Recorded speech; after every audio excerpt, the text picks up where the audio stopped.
आयुष्मान खुराना के latest song अख्दा तारा की धूम मची है। ऐसे में रिसेंटली उन्होंने रिवील किया कैसे उनके सॉन्ग से इंटरनेशनल सिंगर एड शेरन भी हुए हैं इम्प्रेस्ड। साथ ही अपनी पर्सनल जर्नी के बारे में कैंडिडली बात करते हुए आयुष्मान ने एडमिट किया कि वो अपने टीन डेज में थे नहीं परफेक्ट। आयुष्मान खुराना ने पिछले दिनों अपना न्यू सिंगल अख्दा तारा लॉन्च किया जो फैंस को पसंद आ रहा है और रिसेंटली उन्होंने जूम को दिए अपने एक्सक्लूसिव इंटरव्यू में बताया कैसे जब उन्होंने एड के लिए अपना ये सॉन्ग प्ले किया था तो इसे सुनकर उनका क्या रिएक्शन था।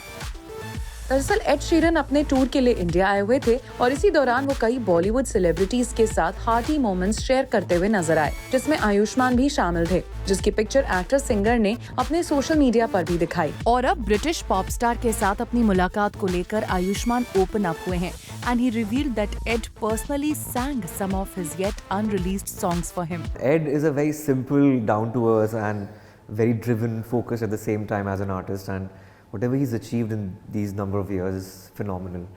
He's tried different genres and different sounds, and the best part was उसने मुझे अपने आने वाले गाने सुनाए.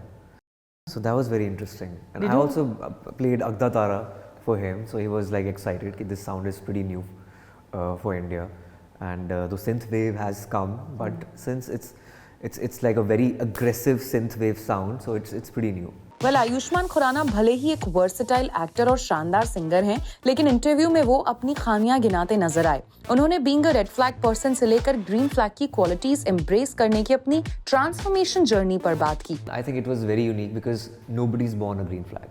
It's a journey. I think I was a red flag when I was in my teens. Really? What do it's you relative. Think? It's relative. I was not that bad. इसे elaborate करते हुए उन्होंने कहा, I was very selfish for my craft, my profession.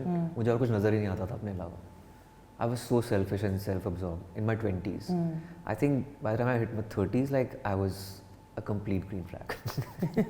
It's been a journey. I still have like some way to go. Well Ayushman जिन्होंने अपनी खास तरह की इमेज बनाई है और डिस्टिंक्ट ऑडियंस को टारगेट किया है, अब लार्जर ऑडियंस को रीच आउट करने की इच्छा रखते हैं एंड वी विश आयुष्मान ऐसा करने में कामयाब हो।